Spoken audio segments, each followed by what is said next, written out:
Il était assis aujourd'hui, il était assis dans le train. Il était assis dans le train, il y avait une belle femme en face de moi. Une noire, une très belle gars. Non, j'arrête de le micro.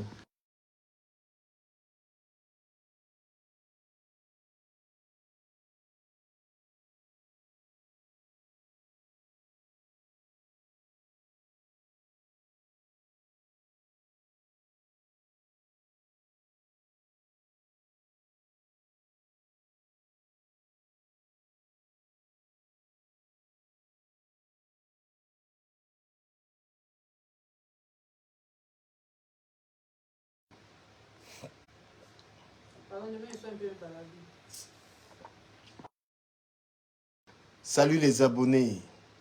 C'est le président des blogueurs. C'est le président des blogueurs qui est là.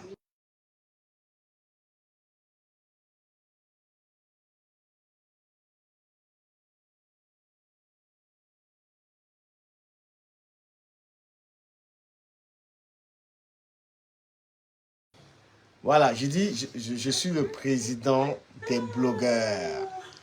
Je suis artiste. Je suis... Aïe, aïe, aïe. Adieu. Je suis l'homme le plus insulté des réseaux sociaux. Je suis le médicament des bordels. Je suis le médicament des chômeuses. Les gens qui sont en Europe, ils ont refusé de travailler là. Toutes les petits pembèches qui me clashent là. Parce que je leur ai dit qu'il fallait travailler. Les gens qui vivent du social. Les gens qui sont en santé, qui refusent de travailler, qui souillent les gens là. C'est la chronique. Voilà. Je suis là ce soir pour vous parler du côté obscur des réseaux sociaux. Le côté obscur de la secte de Meta. Je suis là pour vous parler de ça. À la régie, vous avez Maman Hortense. Vous avez Gaël. Mamiselle Gaël. Voilà, donc. Tu n'as pas les écouteurs, toi, Gaël. Il y a des gens qui veulent gâter mon direct ici. Dans la maison aussi. C'est incroyable. Voilà, donc connectez-vous, partagez le direct. C'est bel et bien le président des blogueurs. Je salue ici Dangote Pikine. Je salue ici Madame Edith Kandoum. Je salue la Dukame Gang. Le côté obscur des méta. Beaucoup de gens sur Internet sont en train de péter un câble. Ce n'est pas pour rien. Méta rend fou. Méta rend dépressif. Méta rend agressif. Voilà. Voilà Oshiga qui est devenue folle. 46 ans. Les cheveux blancs partout sur la tête. Oshiga. Les poils partout. Le mauvais esprit.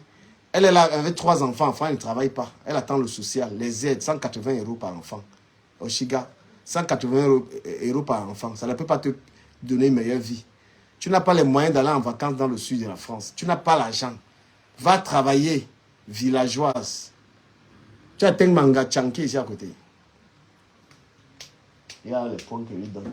Ils sont bien, c'est quoi là? Comment tu me laisses? Je suis avec un gachang ici là. Tu as Teng Langa là. Oshiga. Sale comme jamais. Une fille bête. Elle a la tête comme c'est la petite soeur de... Comment on appelle l'artiste que il avait produit là? Le gars s'avait produit... Steve Fa avait produit là. Le dernier artiste raté que Steve avait produit là, il s'appelle comment? Tu as la régie, aide-moi. Steve a produit qui? Le titre, le papa bête là. Steve Fa. Il a fait pour qui? Je ne comprends pas. Steve avait produit un artiste là, bête comme ça, là, qui était même venu en France là. Oshiga a la même tête que lui. Le père qui parle trop français là. Nyangono. C'est pas Nyangono, à cause des néos. À cause des néos. Ah! À cause des néos, on ne respire plus le papa là. Ça, c'est le père de Oshiga. Blé. Mais c'est Nyangono du sud. Voilà, ce soir, je serai en compagnie de monsieur. Je serai en compagnie de monsieur. De mon ami Brice. Nous allons vous parler du côté obscur des réseaux sociaux. Les réseaux sociaux sont en train de tuer beaucoup de personnes. Nous avons perdu Cabri Nandji, perd son âme. Nous avons perdu une TikTokeuse là, il y a peut-être 6 mois. Nous avons perdu Madame Cooper. Nous avons perdu, voilà aussi Bob Lee qui vient de décéder. Les réseaux sociaux sont mortels. Les réseaux sociaux, c'est une secte. C'est vivre heureux, mourir jeune. Les gens deviennent accros de ces réseaux sociaux. Les femmes quittent les maris pour les directs Facebook. Les gens arrêtent des amitiés. Ils n'ont plus le temps même d'avoir les amis à cause des réseaux sociaux. Les réseaux sociaux sont mortels. Faisons attention à cela. Faisons attention d'en être accro. C'est grave. La situation est très grave. Merci de partager la vidéo, Fulbo Chen. Merci, bonsoir à toi. Bien le bonsoir à toi. Donc, le côté obscur des réseaux sociaux, mes amis, existe bel et bien. Regardez la veuve Joël, ce qu'elle est devenue. Regardez la veuve Joël, elle n'a plus de vie. Hein? Les gens laissent de travailler. Les gens sacrifient même leur vie professionnelle pour rester sur Facebook. Parce que c'est une secte. Facebook vous commande. Et vos abonnés encore sont là pour vous dominer. D'accord? Facebook est une secte. Quand tu es accro à Facebook, tu n'as plus de vie. Que de divorces. Toutes les femmes, là, la plupart des femmes dans les faux profils ont divorcé. Les divorces. Les gens ont même abandonné les enfants toujours sur Facebook. Hein? Même le plaisir sexuel. C'est-à-dire que Facebook fait que les gens n'ont même plus le plaisir sexuel. Il y a des femmes là qu'elles n'ont même plus la tête sur un homme parce qu'elles doivent être dans les directs. Elle n'a même plus la tête sur le plaisir sexuel. Donc c'est le seul truc qui a fait que l'homme ne s'intéresse même plus à la sexualité. Donc, je suis en train de dire aux personnes qui davantage s'intéressent aux réseaux sociaux que c'est mortel. Et ça va encore faire des victimes. Facebook va encore faire des victimes chez les Camerounais. Les gens sont devenus fous. Les gens n'ont plus de vie. Les gens n'ont plus honte. Les gens sont prêts à tout pour se faire voir. Et parce qu'il y a la monétisation, c'est alors grave. C'est là où c'est complètement une secte. La monétisation est venue sectariser ça. Les gens sont prêts à tout. C'est pourquoi vous voyez des trahisons, vous voyez des girouettes, vous voyez, les gens sont prêts à tout. Les gens trahissent des amis, les gens diffament, les gens sont prêts à tout pour Facebook, pour TikTok. Mes chers frères, nous sommes à plein pied dans une secte très addictive. Voilà un réseau social qui prend 6 heures de temps aux gens par jour. Il y a des gens qui font 6 heures sur les réseaux. Mais j'ai toujours dit, tu ne peux pas garantir, tu ne peux pas avoir un projet de vie avec l'argent de la monétisation. Moi, je m'exprime en faux sur le fait que les gens pensent qu'ils vont avoir de l'argent sur Internet et ils arrêtent de travailler. Hein? Voilà, comme dit que la télévision est fermée, on ne calcule même pas la télé. Qui regarde encore la télévision? Donc, les réseaux sociaux sont devenus très addictifs. C'est sectaire. Il y a des gens qui ne pensent même plus en binda.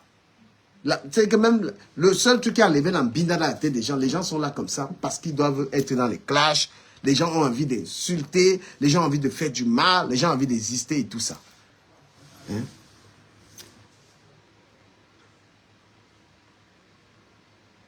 L'heure est grave.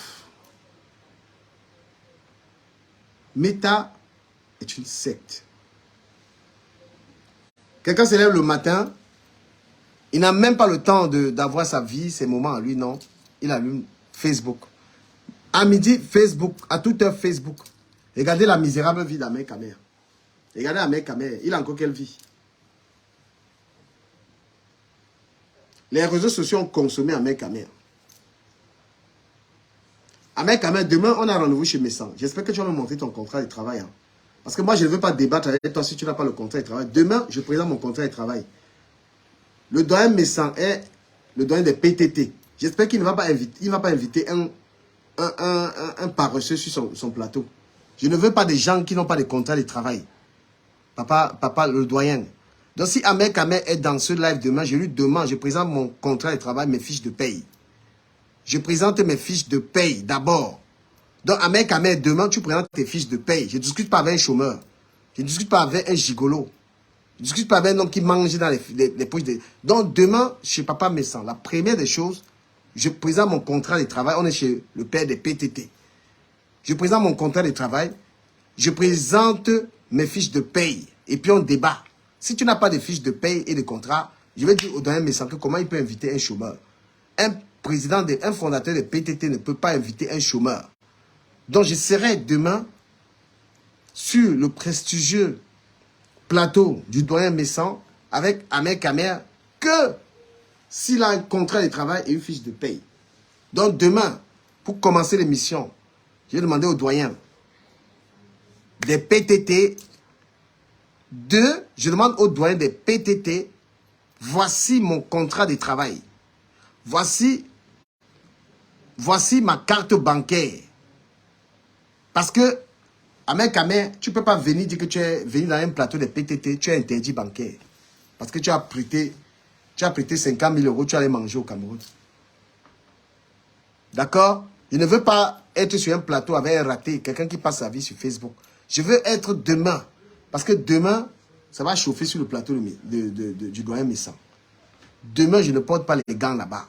Mais je veux être sur le plateau avec un PTT.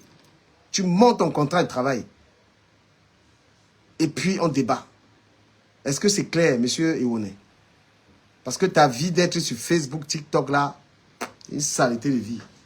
Voilà. Je vous expliquais que les réseaux sociaux étaient une secte.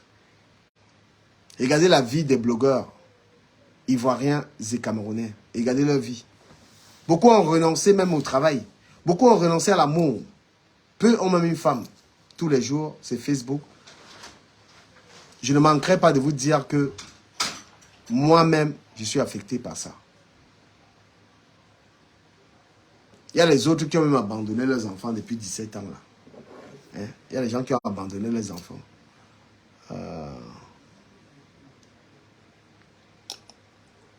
Brice, envoie l'appel.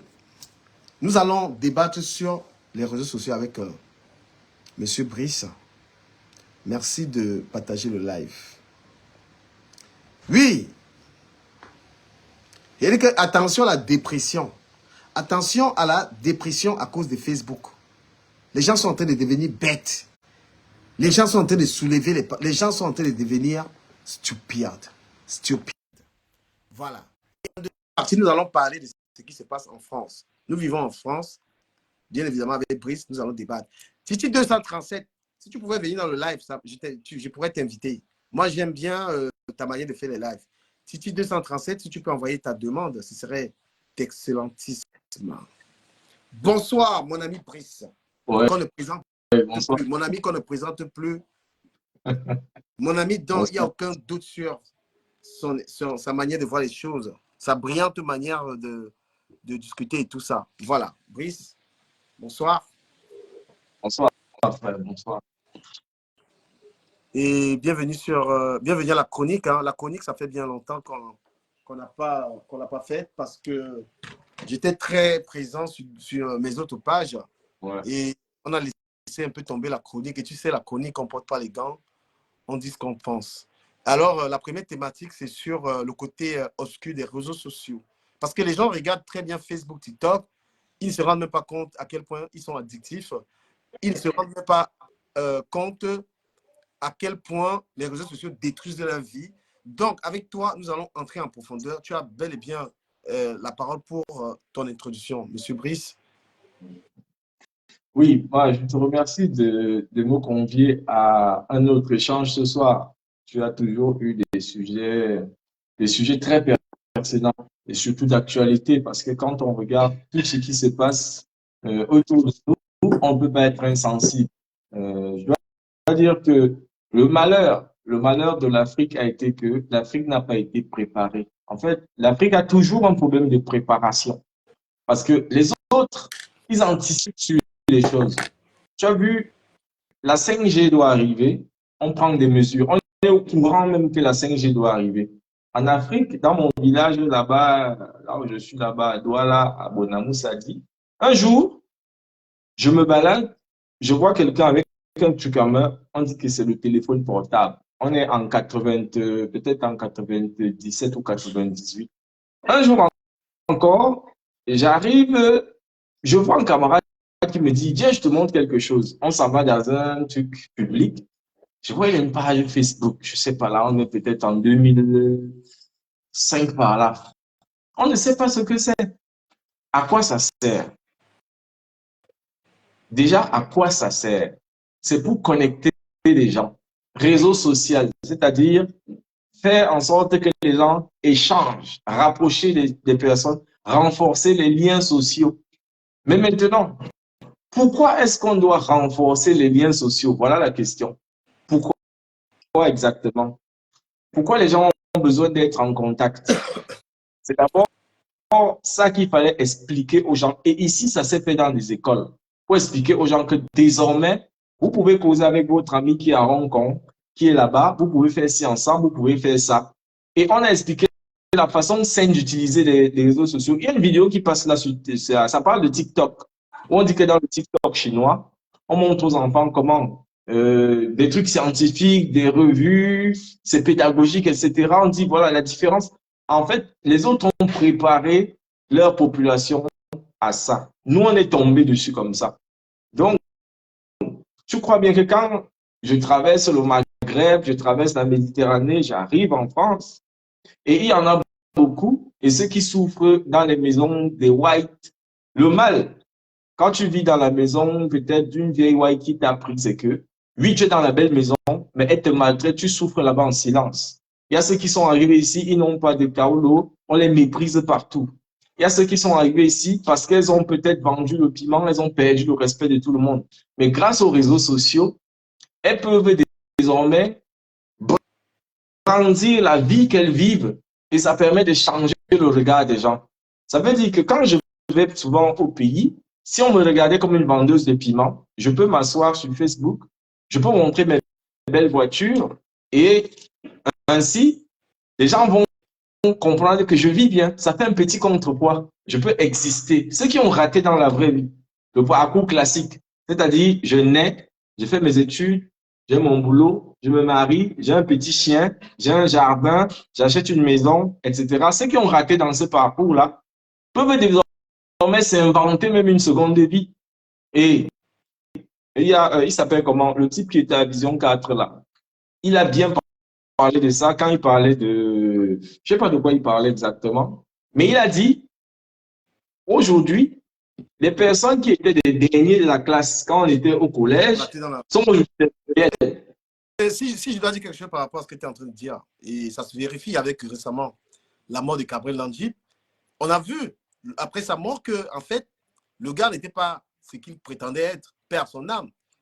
On a vu déjà, quand les gens parce qu'il ne faut pas qu'on en veuille aux gens d'être ébahis de la maison de la mère de Gabriel Landji. Vu comment on va respecter vraiment sa mémoire, mais on est obligé de dire les choses. Le gars, pendant qu'il vivait, il faisait croire qu'il avait une vie épanouie. C'est-à-dire que tu ne pouvais pas t'imaginer ça. Lorsque tu as vu la maison de sa daronne, qu'un gars qui te parlait des millions, il faisait des grosses donations, hein, il donnait aussi. Je me rappelle même qu'il avait pris une maison en location à quelqu'un. Tu vois, voilà une image. En fait, c'est-à-dire que l'image des réseaux sociaux, c'est de montrer qu'on a une belle vie. Mais lorsqu'on est dans la vraie vie, elle est fausse. C'est ça qu'on appelle justement le côté obscur. Et on a découvert le côté obscur avec Gabriel Landji. Parce qu'on a donc vu que lui, qui parlait des millions, des contrats, des machins, on a vu qu'il n'a même pas laissé une maison. Quand on cherche un bien à lui, on ne trouve pas. Tu vois? Et quand on rentre, par exemple, au village, donc il y a un côté obscur. Je te laisse poursuivre et puis si on peut encore développer ça. Voilà. S'il faut passer directement dans le vif du côté obscur, parce que je voulais un peu parler de la jeunesse, mais bon, il n'y a pas de souci. Le côté obscur, le côté délicat, je ne vais même pas dire obscur, délicat des réseaux sociaux, c'est que ton petit frère qui est à Maningolais, qui pensait dans sa tête qu'il pouvait devenir dealer, peut être en contact avec Al Capone, qui est de l'autre côté. Donc, il n'a plus besoin de voyager. Donc, je peux être assis ici. Je veux être en contact avec le plus dangereux criminel des États-Unis qui est même en prison. Ouais. Par les réseaux sociaux, je peux le retrouver, on peut causer. C'est ça le côté dangereux. Ça veut dire que les petites filles, les jeunes filles, je veux dire, qui rêvent, qui sont prêtes à vendre leur corps pour devenir ce qu'elles veulent, peuvent être en contact avec les gens qui font ça. Et pour entrer, et c'est-à-dire pour taper, pour dire qu'une femme aujourd'hui, pour se prostituer, elle n'a pas besoin de grand-chose. Non. Lorsqu'on a une page Facebook, on n'a plus besoin de chercher les hommes à gauche et à droite, on les trouve sur sa page. En gros, pour dire que... Les sites de rencontres ne marchent plus. Voilà, Du camel, les sites de rencontres ne marchent plus. Donc, le côté obscur encore sur le plan sexuel, c'est que les réseaux sociaux te permettent d'avoir une facilité à trouver les hommes. C'est un côté positif, mais c'est aussi un côté qui peut être très, très néfaste pour une femme. Une femme aujourd'hui peut ne pas avoir du respect pour son mari parce qu'elle sait très bien qu'à partir de son outil virtuel, elle peut rencontrer les hommes qu'elle veut. Et tu sais aussi, les réseaux sociaux permettent que on peut discuter facilement. Tu peux discuter avec... C'est parce que nous, on a des décisions bizarres. Sur Twitter, tu écris au président Macron, il te répond. C'est vrai que c'est son cabinet, mais il te répond. Le ministre de la Santé camerounais, Manaouda, moi je cite son nom parce que j'apprécie ça. Tu lui écrivais sur Twitter, il te répond. Et c'est lui-même. Manaouda, Manachi, quelque chose comme ça, ministre de la Santé. J'ai suivi, il y avait quelqu'un qui a tweeté sur le cas de quelqu'un dans un hôpital, il a répondu et il est allé dans cet hôpital-là. Quelqu'un a dénoncé un cas qu'il y a ceci dans tel hôpital, machin, truc. Il a répondu, il lui a dit, j'irai voir ça. Et il est parti voir ça. Quand c'est bien. Qu'est-ce qui explique que la plupart ou alors toutes les blogueuses camerounaises ne travaillent pas? Mais attends, j'ai bien expliqué les personnes qui ont vite couru dans les réseaux sociaux, c'est les personnes qui étaient déjà sur Internet. Qui étaient sur Internet? C'est des personnes qui étaient déjà sur les sites de rencontres. C'était eux les premiers. Hein. Qu'on ne te dise pas que c'est un ingénieur de Polytechnique, c'est une fille qui est venue faire Polytechnique ici, qui était sur les réseaux sociaux. Non, c'est cette fille qui était déjà sur, ça s'appelait comment? Mythique, qui Skype ou ceci, Viva, etc. C'est elles qui ont eu accès aux réseaux sociaux. Donc, ça explique pourquoi la plupart, ce sont des personnes qui ont un parcours qui n'est pas très orthodoxe, parce qu'on n'efface pas son passé. Mais pour certaines, elles ont réussi à se créer une histoire. Et parce que c'est vendeur. Donc, en gros, tu expliques quoi? Là, on va parler un peu des blogueuses qu'on connaît camerounaises, pour la plupart, qui préfèrent ne pas travailler et qui sont dans un pays. Quand tu vois une jeune fille, attends, je vais te citer quelques-unes. On va se parler franchement, Brice. Libre à toi de citer, mais moi, je cite. Quand tu vois une fille comme l'Étoile Crébière qui ne travaille pas, qui est sur Internet, qui est blogueuse, tu vas voir Oshiga, elle ne travaille pas. Il parle des jeunes filles qui sont sur Internet, qui donnent des leçons et tout ça, qui sont sur la toile, qui font des lives. Qu'est-ce qui peut expliquer que des jeunes filles qui n'ont peut-être pas 40 ans ne soient pas en train de travailler comme tout le monde et après prendre les réseaux sociaux comme un... Moi, je te réponds tout de suite. Ces petites filles-là, c'est parce qu'elles ont compris comment ça marche. Et je ne peux pas leur en vouloir. Je vais te donner deux cas de figure. Tu vas aller, je ne sais pas moi, être caissier chez Auchan pour 1500 €. Elle s'assoit, elle fait un live. Quelqu'un lui écrit en inbox, j'aime ce que tu fais. Envoie-moi ton nom. Elle envoie le nom, voilà 2000 € qu'on a envoyé. Tu vas aller chez Auchan. Tu vas pas aller chez Auchan. Il y a par exemple, celles qui font la musique, par exemple. Elle fait sa musique, quelqu'un contacte, ok, je finance ton single. Qu'est-ce que tu veux qu'elle aille faire chez Carrefour? Qu'est-ce que tu veux qu'elle aille faire chez McDo? Elles ont compris comment ça marche. On vit avec notre temps. Maintenant, là, nous sommes à l'ère du désir. Le désir a pris le dessus sur... alors, ça a pris le dessus sur quoi? Sur les objectifs même, sur les libertés même. Aujourd'hui, quand une fille veut se mettre en couple avec toi, ce n'est pas parce qu'elle cherche forcément un gars. Ce n'est pas parce qu'elle cherche forcément à se marier, mais elle se met en couple parce que Ducamel va me faire joie. Je suis avec Ducamel, je serai visible. Et je suis avec Ducamel, je peux avoir ci, ça, ci, ça. Elle va te dire, c'est là, c'est désir. Et une fois que tu es déjà guidé par le désir, et c'est pareil que les hommes, hein, pourquoi aujourd'hui, les hommes de notre communauté vont être considérés comme des chiens? Simplement parce qu'ils sont guidés par le désir. Moi, je plains souvent les filles qui pensent que parce que les hommes les draguent trop, elles sont belles. Mais chérie, ça n'a rien à voir. Les gars sont guidés par le désir. C'est-à-dire, comme on dit souvent, ils veulent se vider les bourses. Peu importe tu ressembles à quoi, ça c'est un autre débat. Et moi, les filles qui ont compris que désormais, c'est le désir qui dirige le monde, moi, je comprends qu'elles se mettent en live, elles ouvrent leur t-shirt, elles montrent le haut des seins, elles profitent. Elles utilisent leurs atouts, comme leur sœur qui a l'enfant à 15 millions à l'école avait dit. Elles profitent des opportunités. Moi, je ne peux pas leur en vouloir pour ça. Nous sommes à l'ère de ça, on vit avec notre temps, c'est comme ça. On vit avec notre temps. Et il faut voir les personnes qui sont mises en avant. J'ai des jeunes. La vidéo circule dans les réseaux sociaux. Ceux qui travaillent sur l'intelligence artificielle. Il y a une vidéo, je crois que c'est sur TikTok, où il a fabriqué un bras artificiel qui obéit au mouvement qu'il fait. Il y a un autre qui a fabriqué une voiture. La voiture est comme ça, le jouet. Il met des électrodes sur sa tête là. Il pense à ce que la voiture doit faire. La voiture fait ça devant lui. Ce sont des choses que même le White n'avait pas encore fait. Des Africains ont fait ça. Tout le monde s'en fout complètement. Complètement. Mais les filles ont compris que c'est l'ère du désir. Moi, je ne peux pas être contre le fait que... Pardon, donc, le fait aussi d'être hyper accro aux réseaux sociaux, ça peut rendre dépressif. Ça peut rendre aussi... on peut être malade, on peut avoir beaucoup de revers.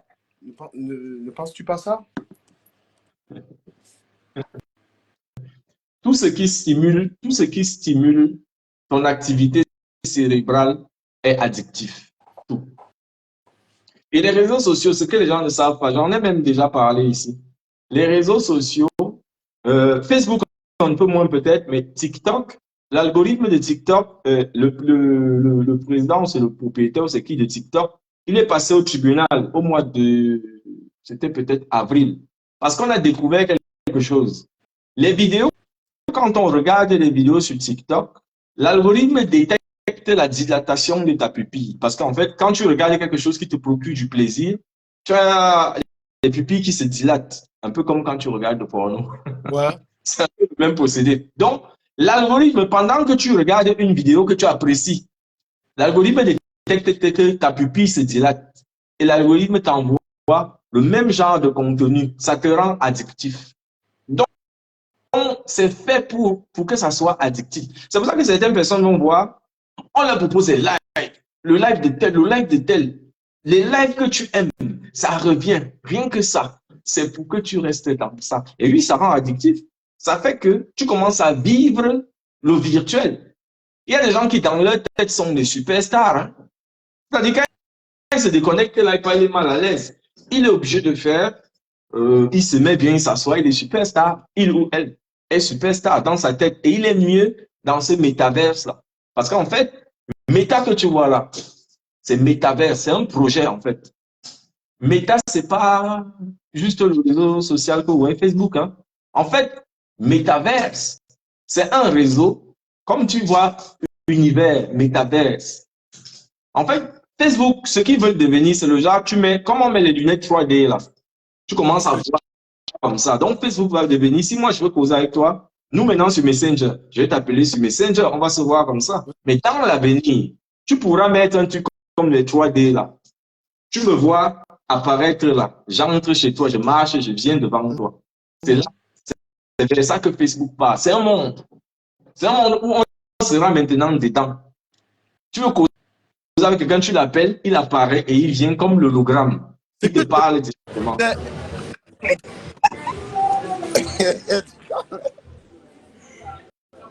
Ça va? Tu as vu ta fille jamais? Ouais, non. Je vois, ça se passe bien. Ouais. Hein, ça se passe bien.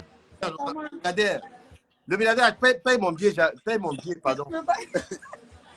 Tu veux pas qu'on te voit? Non, on ne me voit pas. Ben, j'étais à vue. Non.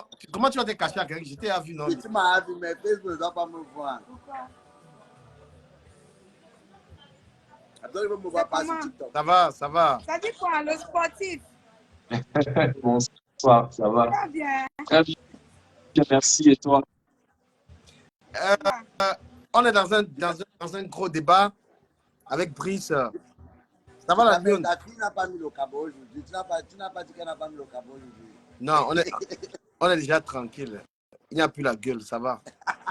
comment il sourit comme ça? Eh, mon papou, c'est quoi? Qui te chatouille Non, à côté? je suis en train de débattre de quelque chose d'important. Et puis voilà, je suis avec Brice et je suis content de voir milliardaire. Il m'a fait une promesse. Il dit à milliardaire, ton billet là, c'est quand, non, mon frère? Tu veux venir pour m'embrouiller? Le billet là, c'est quand? Voilà, je suis en congé là. Prends le billet lundi, je viens au Cameroun. Je suis en congé à partir de lundi. Non, ça va plus là. Ça va plus là. Tu n'es plus là. Entre la semaine prochaine. Tu as vu Loïc? Ah, Loïc à Paris, il m'a dit. Loïc n'est pas là.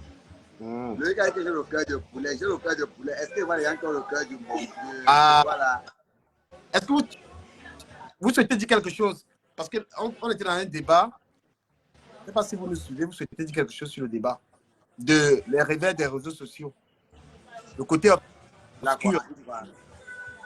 Le débat, c'est quoi? Le côté obscur de Meta. Le côté obscur de Meta. Meta, c'est une drogue. Non? Si tu commences ça, tu te maîtrises pas, tu pars. À vrai dire, hein, moi, je pense que en dehors du côté, non, je suis toujours comme ça.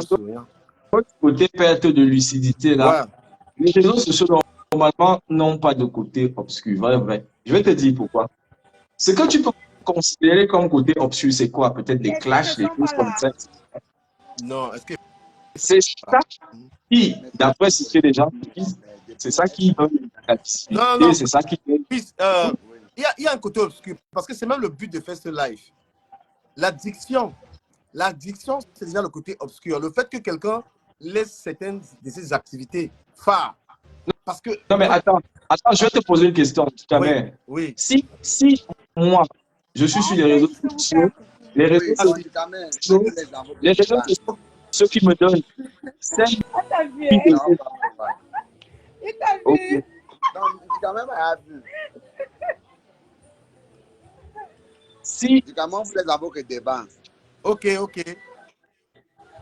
Nous sommes ici, où c'est aphrodisiaque, c'est quoi là-haut? Nous sommes chez Mira. Ah, c'est très bien. Donc, bravo. Prenez, mangez à mon nom. Vous m'envoyez la facture.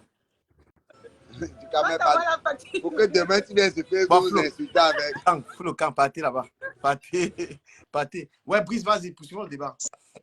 Si je vais prendre l'exemple de l'Europe, il y a une chose qui est claire.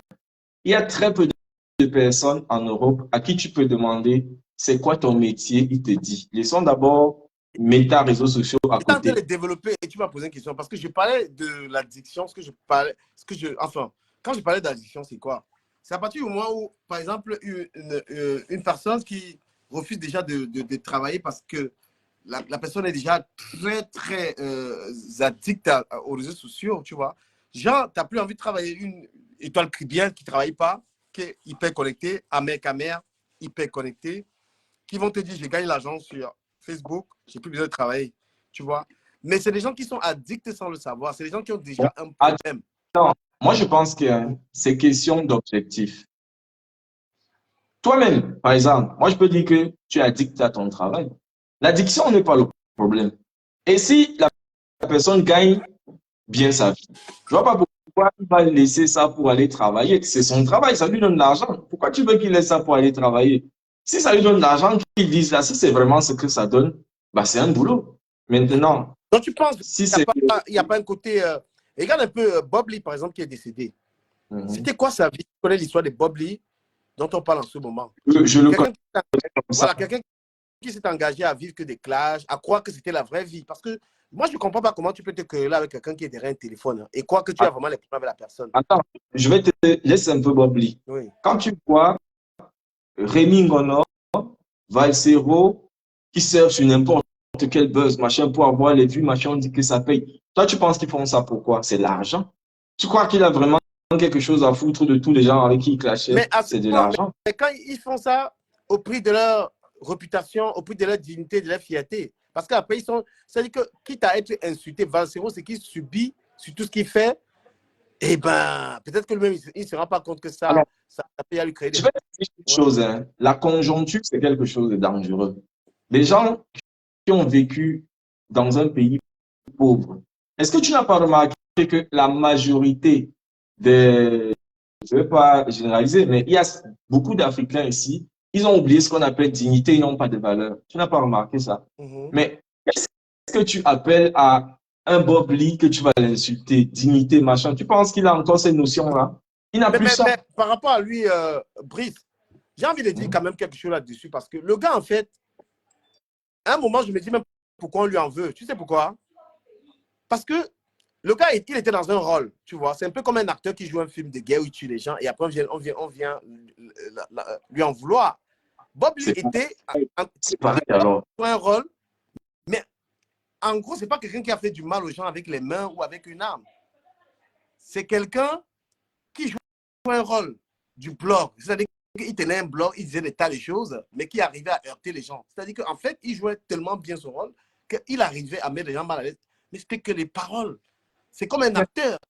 C'est pour ça que je suis en train de te dire que les réseaux sociaux, tels que certains s'en sont appropriés, c'est qui va faire le meilleur buzz. Parce que c'est le buzz qui donne la visibilité, c'est ça qui donne la rémunération, c'est ça qui donne. Donc, il faut aller toujours un peu plus loin. Mais est-ce que tu penses qu'on doit le diaboliser à ce point?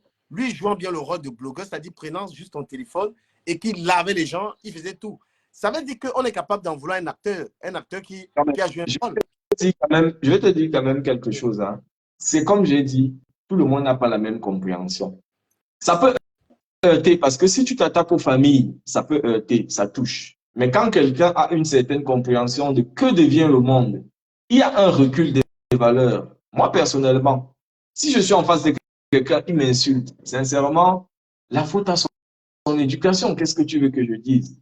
Mais quand on est dans un game que on connaît que le game, c'est les insultes, c'est les provocations et tout. Toi, peut-être tu n'es pas là-dedans, nous on est là-dedans.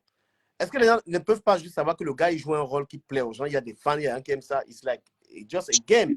Et tu as bien dit le game. Tu as bien dit le game. Oui. Moi, quand je regarde tout le monde qui clash sur la toile, là, je ne vois personne qui est fâché dedans. Tout le monde a compris que quand on m'insulte, j'insulte, c'est les likes, c'est les vues, c'est les, je sais pas moi, les étoiles, c'est les ceci. C'est un game comme tu dis. Donc, en fait, c'est ceux qui vous regardent qui sont choqués parce qu'ils ne comprennent pas. Il n'y a personne qui tient à aucune dignité du système. Mais pourquoi en vouloir Bob Lee à ce point? Il n'est pas comprendre qu'en fait, le gars, il est en train de jouer un film. La question, c'est qui lui en veut? Qui lui en veut? Non, mais parce que la manière dont on parle de lui, on le diabolise, c'était un démon, c'était Attends, donne-moi un peu le nom. Donne-moi le nom d'une personne qui lui en veut. Il y a un moment sur la toile, il est... Non, donne un seul. Il y a qui? Il y a Ahmed Kamer, il y a pas mal de gens. Moi-même aussi. Ça va. Arrêtons-nous sur Ahmed Kamer. Arrêtons-nous sur Ahmed Kamer. Ouais. Quand tu vois le personnage d'Ahmed Kamer, je ne parle pas de Eoné Simon, je parle de Ahmed Kamer. Tu as bien fait de dire Ahmed Kamer. Ahmed Kamer, c'est un personnage des réseaux sociaux qui fait le buzz, qui fait ses étoiles, qui rentabilise. C'est ce personnage-là qui tire sur Bob Lee. Ce n'est pas Eoné Simon, c'est Ahmed Kamer. Parce que Ahmed Kamer, son boulot, c'est de faire le buzz et de rentabiliser. Maintenant, si dans sa vraie vie, tu pars rencontrer Simon Eoné, si ça se trouve, il va te dire, je n'ai pas de problème avec Bob Lee. Et je crois que toi, même des fois, il y a des gens avec qui tu clashes, mais quand vous vous rencontrez dans la vraie vie, vous riez, vous vous saluez. Parce que ce n'est pas avec les sommets qu'il a les problèmes, c'est avec du Kamer. Ben c'est clair que déjà, même avec Kamer, on va se prendre la tête, mais après on va se saluer. Parce que justement, lui et moi, on a compris ça. Parce que les gens, justement, ils ne comprennent pas que les acteurs des réseaux sociaux, en fait, ils jouent un rôle. Ils jouent un rôle qui plaît aux gens qui payent. Parce que les gens payent ça, c'est un spectacle. Moi, je dis aux gens que je suis en spectacle. Tu vois, quand je clash quelqu'un, c'est un spectacle. C'est pourquoi les gens, ils envoient les étoiles, les gens encouragent. Tu vois un peu. Et la preuve, c'est que quand on va faire un débat qui n'a rien à voir avec clash comme celui-ci, tu vas voir que les gens, ils ne sont pas très à l'aise avec ça. Ils ont juste envie de voir du Kamer clasher. Tu vois, ils aiment le Kamer qui clash. Par contre, dans ces clashs-là, c'est vrai, c'est le game, c'est tout. Mais il y a quand même des débordements. Il y a parfois, ça va trop loin. Il y a parfois, ça va, sincèrement, ça va trop loin. Même là, il faut qu'on ait quand même des limites. Parfois, ça va trop loin. C'est vrai, c'est un game, mais il y a les choses qu'on n'efface pas. Il y a les choses qu'on n'efface pas. C'est très difficile. C'est comme toutes les dames que tu es en train de citer là. Moi, je ne peux pas reprocher parce que les autres font pire. Les autres font pire. Hein.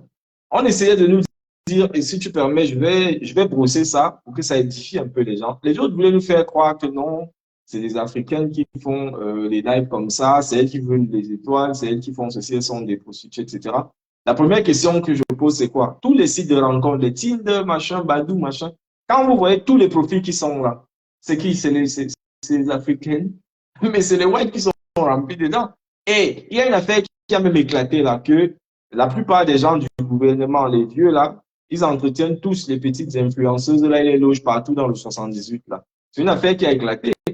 C'est pour ça que quand tu vois les jeunes filles, même celles qui sont au pays, qui se lancent dans ça, une fille, j'ai vu celle-là, elle a un nom là, dès que tu vas dire non, elle sort avec elle, est ceci, on commence à tirer sur elle. Mais sachez que les Européennes font pareil, ces influenceuses-là. Certaines racontent, elle te dit qu'elle gagne 100 000 euros. Qui vous a dit que c'est avec les vues de 1 dollar là, qu'elle a les 100 000 euros ou quoi que ce soit? Elles ont les pères là, qui les financent très bien, qui leur achètent des villas, mais elles racontent des conneries que c'est parce qu'elle est influenceuse, machin, tout.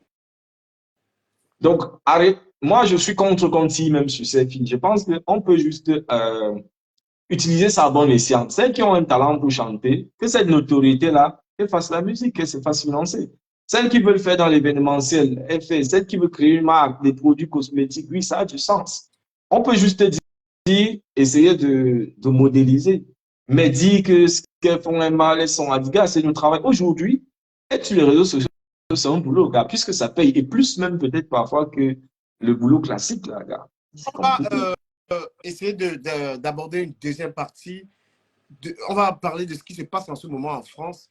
Ce matin, je faisais un live dans lequel je tirais énormément sur les enfants des immigrés en France, sur les parents. Et Macron, même, j'ai vu sur Insta, il parlait de ça. Que l'État ne va pas être responsable de l'éducation des parents. Il a demandé, père, mère, occupez-vous de vos enfants. C'est comme si Macron a écouté mon live le matin. Et comme tu vois, la plupart des parents des immigrés et autres ont laissé l'éducation des enfants. C'est aussi la faute du gouvernement français qui a affaibli l'autorité des parents. On interdit à un parent de taper son enfant et les enfants deviennent des voyous. Tu vois? Mais ça, c'est... La gouvernance en France, ils arrivent vraiment... Ça, c'est un sujet que je peux exposer dessus 6 heures trouver ici. Mais je vais essayer d'être synthétique. Oui. Parlons un peu de ce gouvernement-là. On parlait tous d'éducation. Tout le monde dit ça facilement. L'éducation, c'est quoi l'éducation d'abord? Parce que quand on dit l'éducation, les gens voient l'école. L'éducation, c'est un tout. Parce que tu apprends à la maison, tu apprends chez les voisins, ton environnement, tu apprends à l'école, tu apprends avec les amis, tu apprends actuellement avec les réseaux sociaux. C'est tout ça qui va conditionner la personne que tu seras demain. Et c'est ça ton éducation. Qu'est-ce qui explique? Tu as vu les casques qu'on voit? Attends, s'il te plaît. Si tu pars dans les casques, moi je ne suis pas encore dans les casques, on va arriver. Oh, okay. Je suis à la base.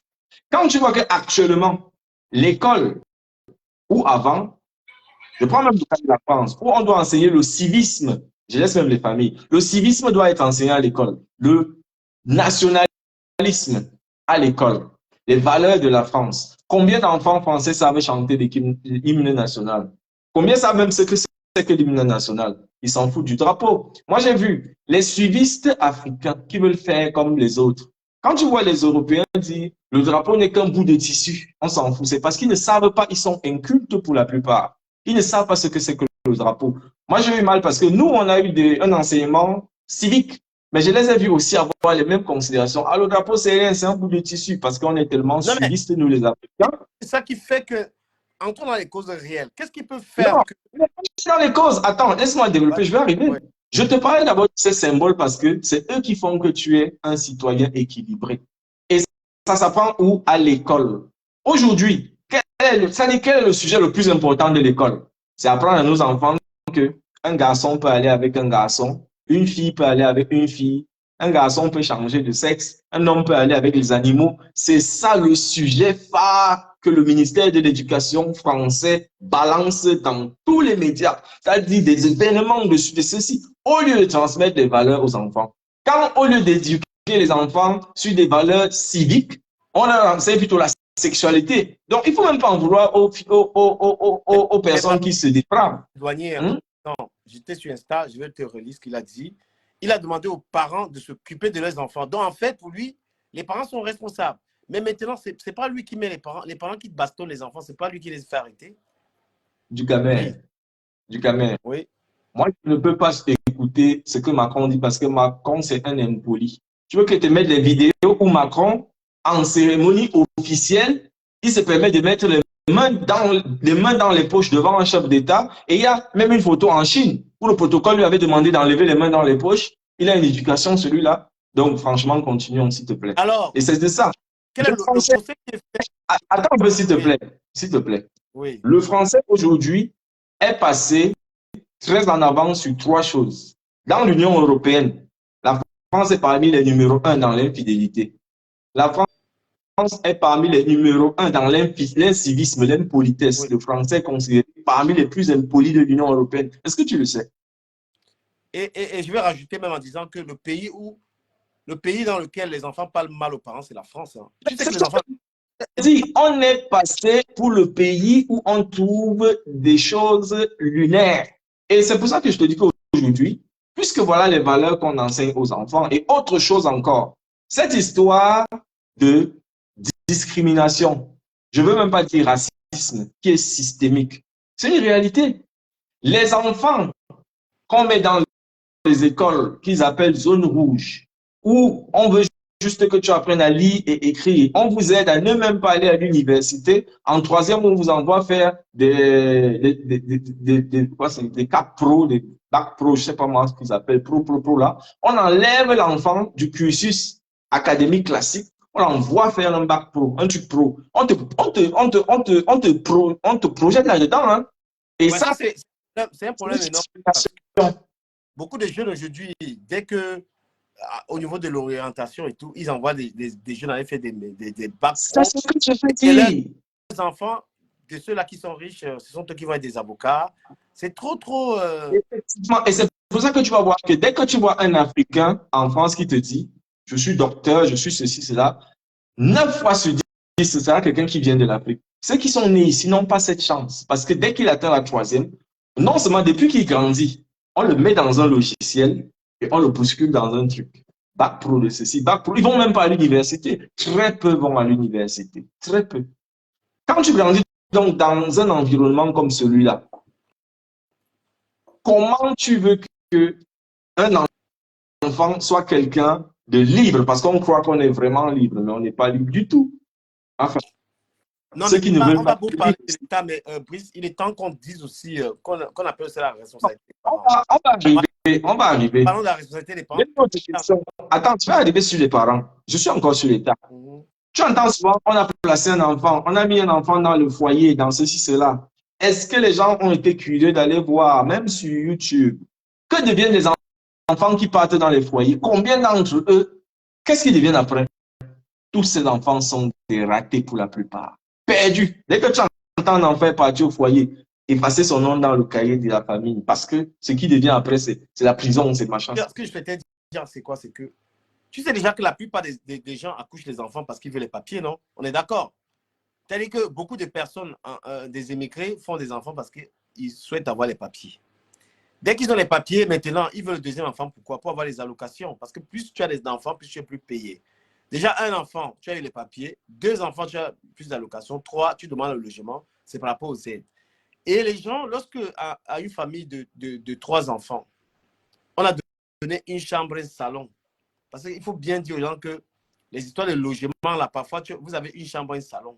Tu as accouché 4 enfants, tu es avec 4 enfants dans ces situations-là.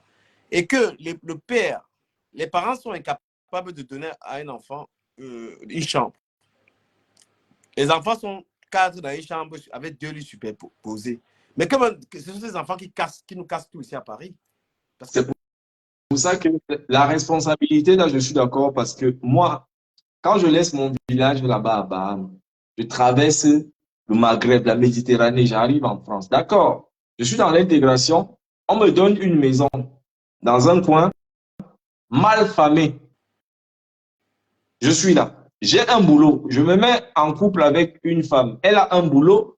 Nos revenus à tous les deux, on est à 4 000, 5 000 euros. Mais on habite où? Dans ce coin mal famé. J'ai dit l'éducation, c'est aussi l'environnement. Même si tu dis que ton enfant bien, si vous habitez à Saint-Denis, faites attention, je ne fais pas une fixation, j'ai dit ça comme ça. Tu habites dans les quartiers nord à Marseille, fais attention. Parce que peu importe ce que tu dis, ton enfant, quand il sort de l'immeuble, c'est les dealers, c'est les ci, c'est les ça, c'est ça qui est à côté de lui. Et à un moment, il va grandir, il va avoir des envies. Quand il va voir un jeune, et on va arriver là-dessus, quand il va voir Naël qui roule dans une Mercedes, ou moi qui travaille, je ne peux pas rouler dans ça, on va arriver dessus. Il va vouloir faire comme eux. C'est pour ça que je dis aux gens, les logements qu'on vous donne qui coûtent 50 € par mois, là, quand vous avez déjà un boulot stable, votre femme a un boulot stable, laissez un peu, je ne sais pas où c'est le goût de l'argent, je ne comprends pas. Quittez un peu là, amenez vos enfants là où ils peuvent avoir une éducation. Quittez ces fourre-tout là. Parce que l'éducation, tout enfant qui a grandi dans ces quartiers-là, il a toujours quelque chose de particulier, même s'il devient président de la République. Il a quelque chose de particulier. Parce que ça fait partie de l'éducation. Quelque chose. Une des plus grandes raisons de la délinquance des enfants ici, c'est comment je dirais, c'est les séparations. Parce que les femmes ici ne comprennent pas l'importance d'un père. Les femmes ont la fameuse habitude que lorsqu'elles ont déjà commencé à toucher les aides, elles s'en foutent du papa. Un enfant qui est élevé tout seul. Parce que franchement, les femmes vont beau donner à manger à un enfant, lui donner le sein, mais l'enfant est épanoui quand il y a le père et la mère en train de l'éduquer. La délinquance en France est inquiétante. Ce que tu dis est vrai. Oui. On va encore arriver dessus. J'allais développer, si tu peux me permettre une minute. Quand on parle de délinquance, on veut même mélanger les Français dedans. Je veux dire que les enfants des Camerounais en France, les enfants des Ivoiriens, les enfants des Africains sont des voyous à 80%. Les casses que vous êtes en train de voir en France là, c'est que vous êtes en train de voir casse partout là. C'est vos enfants que vous abandonnez pour caler dans les directs là. Ce sont vos enfants que vous laissez là. Toutes ces femmes, mon cher frère, quand une femme fait la prostitution dans la maison, une chambre, elle est en train de se prostituer, l'autre chambre, il y a les enfants. Elle s'attend à quoi que l'enfant va être quoi? Une femme de avant d'arriver à la prostitution, excuse-moi de te couper, il y a beaucoup de choses qui se passent avant ça. Dans la vie, on choisit sa position. La naïveté et le suivisme des Africains m'étonnent. Quand quelqu'un finit de traverser le Maghreb et le désert, il tombe à Lampedusa. Quand on le sauve de l'océan où il a failli perdre la vie, qu'est-ce qu'il fait? Il laisse d'abord pousser les cheveux, il fait les locks. Il perce l'oreille. Attends, dis-moi un peu. Le morphotype que tu es en train de mettre en place là, est-ce que ça, est-ce que c'est le phénotype de quelqu'un de respectable ça? En fait, tu te fais un look de racaille, mais tu veux qu'on te considère comme quelqu'un d'intègre. Je ne sais pas, il y a tellement de contradictions. Tu te constitues toi-même. C'est-à-dire tu as une certaine attraction pour un look de racaille. Tu te fais ça et tu te vois, je ne sais même pas comment tu te vois là. Quand tu fais des enfants, tu crois que mais ça a une certaine influence. Regarde comment il parle. Moi, j'ai souvent un peu mal quand je vois un adulte qui parle, il parle en argot, il fait ceci. Tu t'imagines qu'il va faire des enfants. Tu crois que l'enfant là va devenir quoi? On fabrique nous-mêmes des voyous de demain. Parce que nous-mêmes, on est des voyous d'abord. C'est parce que tu as mal que parce que les grands parlent. Est-ce que tu sais comment les enfants parlent ici en France, aux grands? Quand ils naissent, ils ne connaissent pas ces mots. Hein. Ils entendent chez les grands. Oui. Où j'ai boulot, où je travaille, ma chef, c'est la patronne. On ne dit pas d'une dame qui gère 3 sociétés. Son Mouna travaille avec nous. Elle a 14 ans. Il est comme mon frère. Si tu vois comment le Mouna la parle à la Samater, hey, vas-y, dégage, vas-y, file. Attends. C'est comme ça que l'enfant la parle à sa mère qui est... Je vais te dire une chose. Il faut que je souligne ça. Je voulais voler ça. Oui. Regarde un peu ce que tu vas dire. Moi, je demande à la petite fille là que, mais toi, tu parles à ta mère. Est-ce que tu sais que ta mère, c'est ma patronne? Est-ce que tu sais que ta mère est celle qui paye la maison dans laquelle tu vis? Est-ce que tu sais que ta mère... Hein? Est-ce que tu sais que ta maman... Tu vois, tous ces gens, on est 40 ici, là, c'est ta mère qui nous paye tous. Et toi, la façon dont tu parles à ta mère, là, comme ça, là, c'est pas bon. Elle dit, je m'en fous, elle dit, elle abuse et tout. Et Brice, permets-moi de te dire la raison qu'elle m'a donnée. Tu vois que les enfants, les Watt parlent. Elle m'a dit que... Elle nous a dit, parce que nous on travaille quelque part et puis elle vient nous accompagner là-bas. Parce que le Watt, il est milliardaire, mais c'est Mouna travaille. Pas les trucs des noirs là. C'est Mouna vient à 14 ans. Elle me dit que sa mère ne voulait pas la voir. Sa mère lui a dit, c'est pourquoi c'est plus tard que je vais développer le sujet là, s'il faut tout dire à l'enfant. Elle dit que, parce qu'elles sont deux, le type là, il a 2 filles, il n'a pas de garçon. Elle dit que oui, qu'elle est née par accident, sa mère ne voulait pas la voir, et puis son père a insisté, c'est pourquoi elle n'aime pas sa mère. Donc elle a gardé rancune à sa mère. Il n'est pas de sa mère qui est ma patronne, c'est elle qui gère. Bon. Elle m'a dit non. Mais je me suis et c'est que je viendrai faire ce sujet plus tard. Est-ce qu'il faut tout dire? Qui t'a raconté ça? Après, ta mère ne voulait pas t'avoir. Est-ce que tu allais faire 9 mois dans son ventre? Du calme. Ouais. Moi, je te remercie d'avoir abordé ça. Vraiment, permets que je dise ce que j'ai envie de dire. Vas-y. Des réseaux sociaux et des télé-réalités qui dit aux gens que un parent doit être un clown. C'est faux. Les Mouna de White ne respectent pas leurs parents parce que leurs parents, pour la majorité, c'est des clowns. Leurs parents passent le temps à faire des bêtises à longueur de journée. Une Mouna comme celle-là, heureusement que tu es arrivé à ça. Parce que moi, j'allais te dire qu'il y a une raison à ça. Et ne pensez pas que les Mouna de White sont comme ça. J'ai travaillé comme responsable clientèle à Paris, 6, 7, 11, 14, 15. J'ai rencontré par année à peu près 300 familles. J'ai vu les familles des Whites. J'ai eu une autre vision du White. Le noir n'est pas strict. Les Whites qui ont l'argent, leurs moulins ne font pas n'importe quoi. Je te parle. J'ai vu les Whites riches, qu'ils regardent son mouna se calme. Ils regardent son mouna. C'est-à-dire, on est en train de causer. On est en train de négocier le contrat. Son mouna fait les bruits. Il se tourne, il regarde son mouna croise son regard. Il ramasse son jouet, il part dans la chambre. Comme au pays. La plupart des familles de White que tu vois là, il faut remarquer qu'il y a les fortunes spontanées. C'est-à-dire les White, il était pauvre. Il a créé une société, il a eu les dos. Ce sont des gens qui ne savent pas éduquer les mounas. La plupart, c'est de ça qu'il s'agit. C'est-à-dire, à un moment, il y a un de ses parents qui s'est sacrifié, mais à l'origine, ce n'est pas des familles aristocratiques. Ils n'ont aucune éducation, ils n'éduquent pas les mounas. Et ils ont toutes les tares, comme tu vois l'autre qui dit qu'ils font tout devant les mounas. Le mouna va respecter le parent. Quand un mouna dit à un parent que tu abuses, le mouna a raison parce que des fois, moi, je vois, mais le parent, mais c'est pas possible ce qu'il fait, c'est un clown. Il énerve même, le parent, tu déranges, et c'est vrai.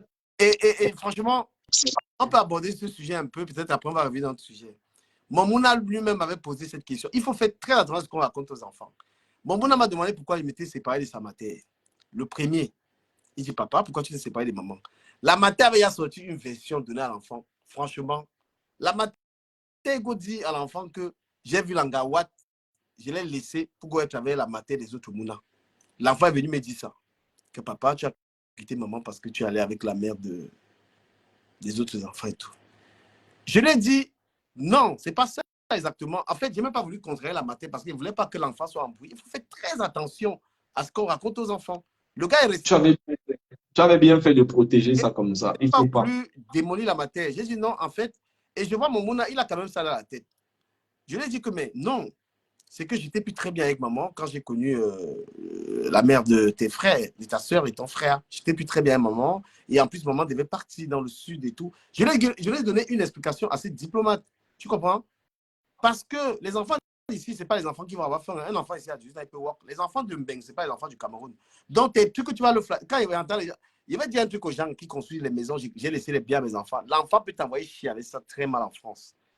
L'enfant peut t'envoyer chier avec ça très mal en France. Donc, tu peux avoir 5 maisons en France. L'enfant te dit, maman, à cause d'un problème, que j'ai rien à foutre. L'enfant peut lui louer sa petite. L'enfant peut lui louer sa petite maison quelque part. Il y a deux autres choses. Il y a 2 autres choses auxquelles les Africains doivent faire attention. Surtout ceux qui quittent la souffrance dans leur pays, ils arrivent ici, le pays des libertés. Il y a 2 choses.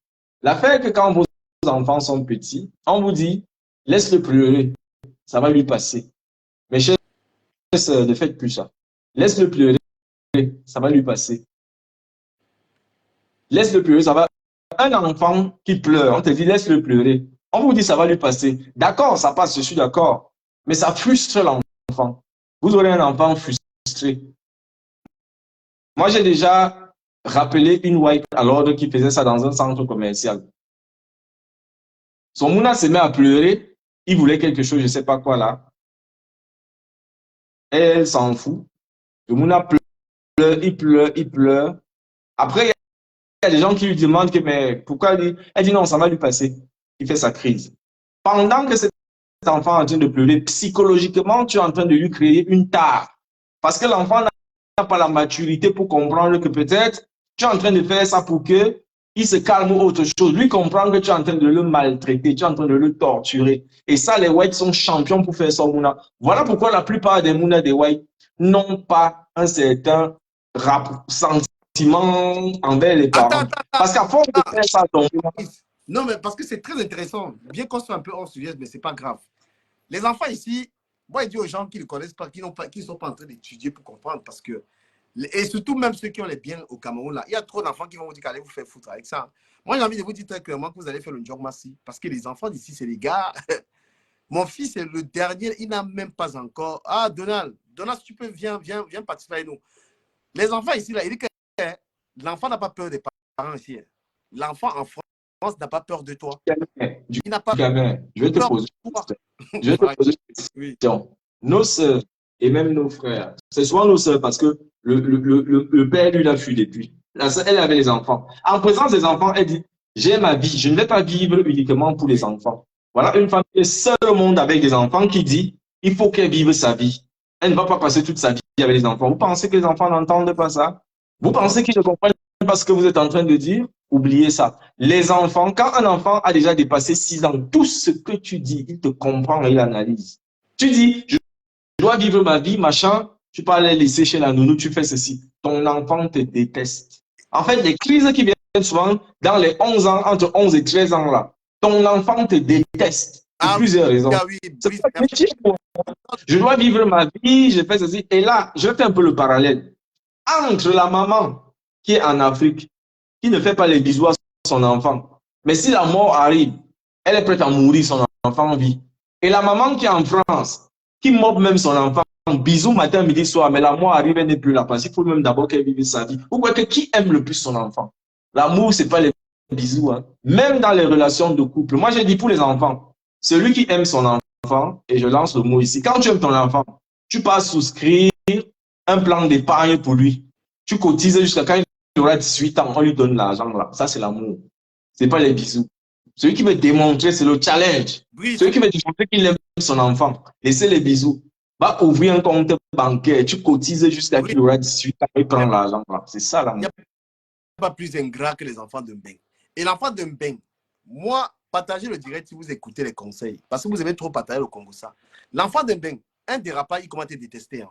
Il dit ma mère, c'est. Et il va même dire ma mère, c'est une connasse. Les enfants te disent que parfois, ils ont raison. Je vais te dire, parfois, ils ont raison du camin. Ils ont raison des fois. Écoute le discours de ces femmes-là. Écoute le discours parfois. Oui. C'est une idéologie. On te dit, tu as ta vie, et c'est l'assistance sociale même qui dit ça. Tu as ta vie, non, tu ne vas pas vivre que pour les enfants. Machin, on te dit, laisse les enfants là, vivre ta vie. Attention. C'est très délicat. Ces enfants souffrent. Ils souffrent. Moi, je vais dire, les gens qui partent balancer les enfants chez les, je sais pas moi qui a toute la journée là. Cet enfant, quand vous venez, ils vous regardent là. Est-ce que vous êtes non, les enfants sont très rancuniers en France. Tu peux élever un enfant jusqu'à un certain âge. L'erreur, tu as fait l'erreur une seule fois. Peut-être qu'ils te voient avec.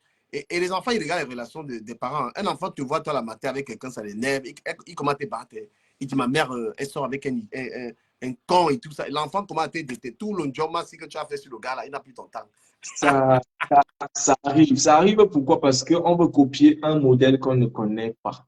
On veut copier un modèle qu'on ne connaît pas et c'est très, très dangereux. C'est comme les femmes qui aujourd'hui vont te dire, je n'ai pas besoin d'un homme, j'élève mes enfants, tout ça parce qu'elle se dit que je les nourris, je fais ceci. Mais quelle femme peut apprendre à un jeune garçon de 6 ans à être un homme? Elle sait être un homme? Jamais. C'est pareil que moi, si j'ai ma fille, elle a 8 ans. Est-ce que vous pensez que même avec toute la volonté du monde, je peux faire une petite fille de 8 ans une femme? Comment? Je suis d'accord sur ça parce que il y a des femmes qui élèvent un garçon, elle l'élève bien. Moi, je suis témoin de ça parce que j'ai habité avec une dame là. Franchement, elle avait un seul fils. Elle a fait de cet enfant un homme. J'ai une question. Oui. Une petite question. Oui. Quel est le critère sur lequel tu t'es basé pour dire qu'elle a élevé bien? Elle a élevé son enfant comment? Un enfant, Brice, a des besoins. S'il te plaît, donne-moi juste le temps de m'expliquer. Un enfant doit manger le matin, doit manger à midi, doit manger le soir. L'enfant doit aller à l'école. L'enfant doit aller à l'école. L'enfant doit aller en vacances. L'enfant doit avoir des jouets. L'enfant doit avoir certaines choses. Et il y a des femmes toutes seules qui remplissent ces conditions. Okay. Attends, j'ai même envie de te dire que moi qui te parle là. J'aimerais que je réagisse, s'il te plaît. Respect que j'ai pour mon feu papa. C'est ma mère qui a fait le travail. Bon, ok. Ducamel, permets que je réagisse, s'il te plaît. Parce que c'est très intéressant ce que tu as dit. C'est ma mère qui m'a élevé parce que mon père était toujours dehors. Ducamel, permets un peu, s'il te plaît. Je vais te dire, hein. Ce que tu as cité comme les besoins, pour toi, elle a élevé bien. Pourquoi? Parce qu'il mangeait bien. Il avait même un gros ventre. Il avait des vêtements neufs. Il avait des baskets neufs. Il avait tout. Il allait en vacances. Mais je vais te poser une seule question. À quel moment elle lui a appris à être un homme, puisque elle-même ne sait pas comment. Ouais, Miladé, nous sommes... Tu as oublié de me donner un numéro, là, le numéro de Terminator. Miladé Rentier, ne viens pas nous gâter le débat. Écris-moi, s'il te plaît. Nous sommes très engagés dans ce débat-là. Écris-moi. Ok, d'accord. Voilà. Écris-moi, s'il te plaît. Voilà, je suis en train de dire que... Mais un homme, quand tu parles donc de la position d'un homme, qu'est-ce que l'homme lui fait? Qu'est-ce que l'homme fait? C'est ce que je voulais te dire. Je voulais te dire, un homme, ce n'est pas qu'un pénis. Un homme, ce n'est pas que des vêtements et des chaussures. Oui. Je vais te prendre l'exemple inverse, ça se voit plus facilement. Une jeune fille, j'ai une fille qui a peut-être 8 ans. Je vis avec elle. Je vais l'habiller, je vais l'amener au salon, je vais lui donner tout ce qu'on veut, je vais lui acheter les loups-boutins, tout ce que tu veux. Mais la question que je te pose, c'est est-ce que je peux faire de cette petite fille une femme? Brice, tu peux. Tu peux parce que... Attends, je te pose la question qui va... Attends, excuse-moi, permets un peu qu'on soit structuré. Attends un peu, une seconde. Il y a Donald qui va... Donald essaie de faire la mise à jour parce qu'il n'arrive pas de... Je n'arrive pas à tout prendre. Fais la mise à jour sur Google Store ou bien sur Play Store. Ducamel, pour savoir si toi, tu peux faire ce que je te dis là. Oui. Ducamel, dis-moi aujourd'hui, qu'est-ce que c'est qu'une femme? Une femme. C'est quoi une femme? Non, dis-moi, c'est quoi élever une femme? C'est quoi une femme? Non. Écoute bien, c'est parce que tu ne m'écoutes pas bien depuis là. Je t'ai dit, je suis avec ma fille de 8 ans. Je vais lui acheter tout ce que tu veux. Tu as dit les besoins là. Elle va manger jusqu'à elle devient même obèse. Je vais acheter tout ce qu'il faut. Mais la question que je t'ai posée, c'est d'abord, est-ce que, après avoir acheté tout ça, donné tout ça, je suis capable de lui enseigner comment être une femme? Non, là, laisse-moi te répondre parce que j'ai été compris. C'est que le parent apporte à un enfant au-delà des besoins. C'est-à-dire qu'après des besoins matériels, c'est l'éducation. Et très souvent, un enfant peut avoir la marche tant que ses parents même ne sont pas éduqués. Oui, il y a des parents qui... On ne sait pas. Non, attends. Laisse-moi même me tromper. Non, laisse-moi même... c'est pas ça que je te demande en fait. Qu'est-ce que tu me demandes? C'est pas ça que je demande. Et je te dis, je parlais pas d'éducation. Et si tu dis un parent va se perdre, moi je dis, tous les parents peuvent éduquer. Non. Écoute un peu. Les parents n'éduquent pas bien les enfants. S'il te plaît, attends. Quand je dis tous les parents, c'est pour dire un homme peut éduquer un enfant femme et une femme peut éduquer un enfant garçon. Il n'y a pas de problème. Mais je te dis, à un certain niveau, est-ce que toi, Ducamel, tu as ta fille, je pense qu'elle s'appelle Amy. Tu vas lui donner tout l'or du monde. Mais est-ce que tu sais comment enseigner à Amy à être une femme? Est-ce que tu sais? Est-ce que tu sais d'abord? Pas que tu peux, est-ce que tu sais d'abord comment? Bon, j'ai bien envie de te demander, selon toi, c'est quoi enseigner à une femme à être femme? J'ai envie de te poser cette question. Mais il y a... Attends. Je pense bien qu'il y a des gynécologues qui s'occupent de la sexualité des femmes. Pour te dire un tout petit peu qu'il y a des hommes qui transmettent à la femme une certaine connaissance sur qui elles sont, sur ce qu'elles doivent faire. Je vais te dire quelque chose. Non, la gynécologie, ça, c'est des choses que tu apprends comme ça. Il y a des choses, un homme. Ce que je veux te dire, c'est que tu n'as pas... Je vois dans quel sens tu dis ça. Mais ce n'est pas de ça que je parle, Ducamel. Je voulais qu'une femme monte ici. Si je pose la question là à une femme, parce que moi, je ne peux pas. Mais une femme allait comprendre de quoi je parle.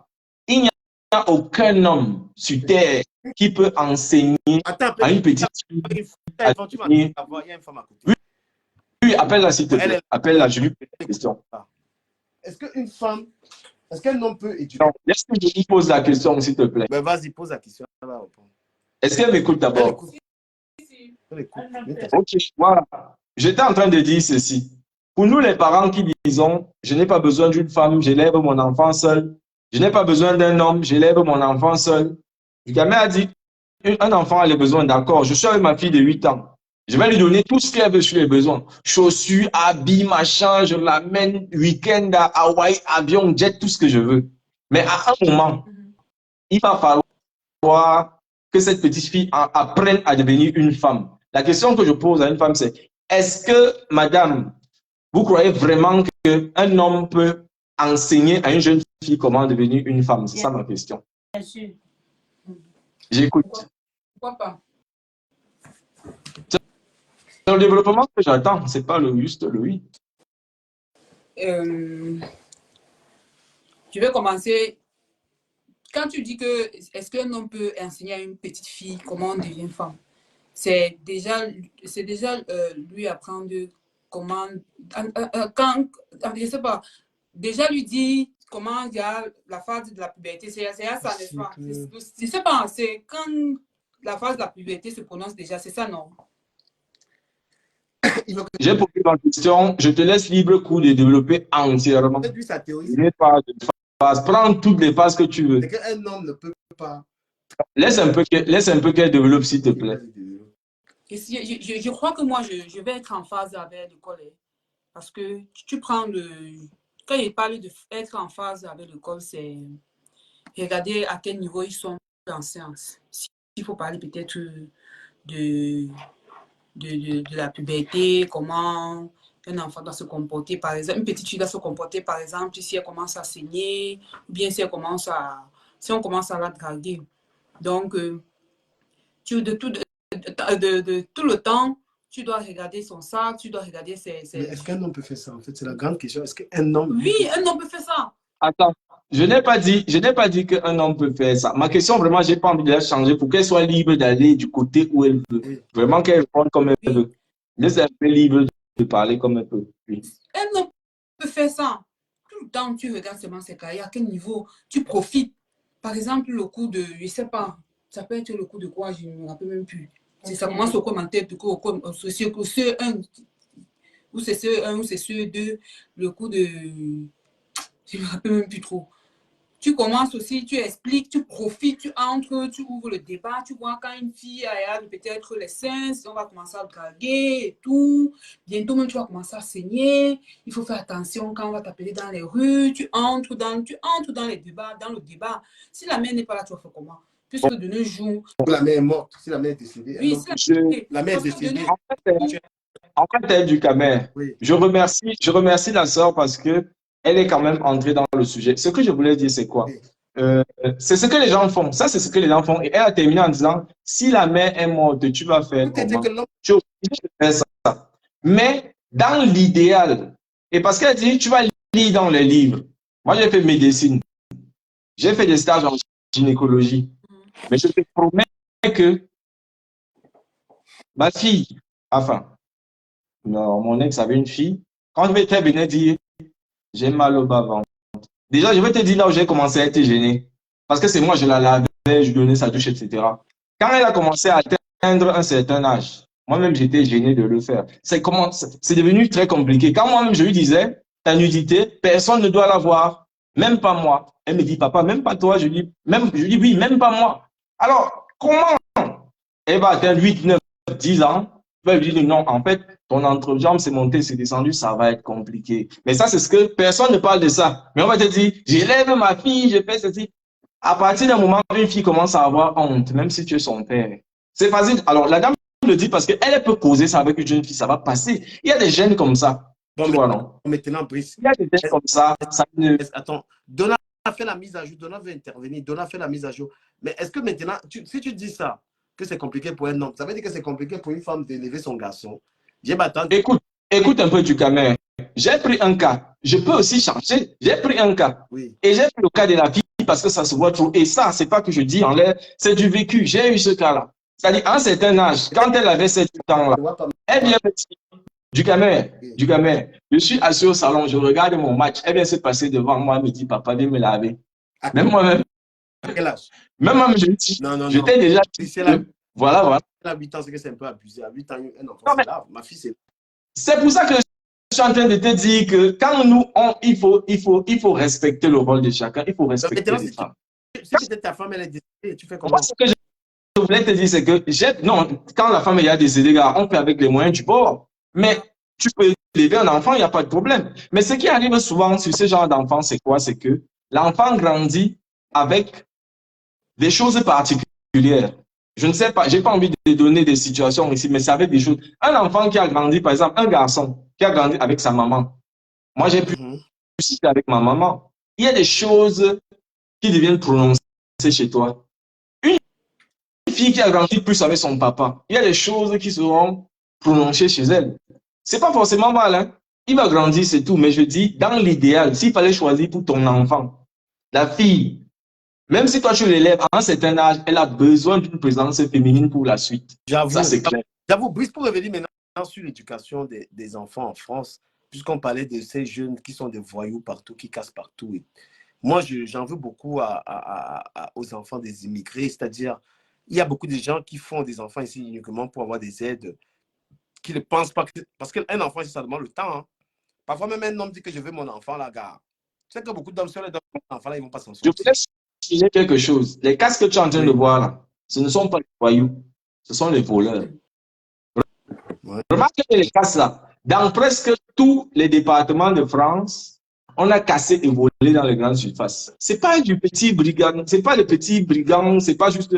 Ils ont fait des trucs ciblés. C'est des braquages qu'ils sont en train de faire. C'est pas des casses, c'est des braquages. Ouais, c'est des braquages. C'est des distributeurs automatiques qu'ils ont pris, ils sont entrés là-bas, ce n'est pas n'importe quoi qu'ils ont touché. Non, les gars, c'est des braquages qui ont été faits parce qu'ils ont profité du truc. Donc, moi, je dis une chose, hein. Le fait que les gens deviennent fainéants, je vais te prendre un exemple. En 1980, quand on avait 35 ans, quand on disait que voilà les gars, les mauvais gars du quartier, tu vois les gars musclés, les gars prêts physiquement qui fumaient l'herbe, etc. En 2023, quand on te dit voilà les mauvais du quartier, tu vois quelqu'un il n'arrive même pas à tenir debout. Il marche comme s'il veut tomber. Voilà nous, nos gangsters de maintenant. C'est-à-dire, tu vois quelqu'un voilà. Et tout ça, c'est quoi? À la base, quand tu vas bien regarder, c'est un fainéant pour commencer. Il a fui l'école. Ça s'enchaîne. Maintenant, il faut qu'il vive. Il lui faut de l'argent. Ils font ça pour survivre même. Et tout ça, c'est la faute. Je suis d'accord avec les parents parce que les parents ne les éduquent pas. Il faut faire les choix pour vos enfants. Mon enfant ne grandit pas dans un quartier populeux. C'est un choix. C'est facile. Je vais te dire pourquoi c'est facile. Du Camer, je sais à combien tu payes ta maison. Est-ce que tu sais que ta maison coûte plus cher que ma maison? Or, ma maison, c'est plus de 100 mètres carrés. Ta maison coûte plus cher que ma maison. Or, ma maison, c'est voilà. Pourquoi les gens supportent de rester dans des endroits, surtout quand tu commences à avoir les enfants avec lesquels tu vis, parce que toi encore, c'est que voilà, tu peux vivre seul, tu bosses et tout. Mais il y a les familles, dans un studio, il est là avec ses 3 enfants.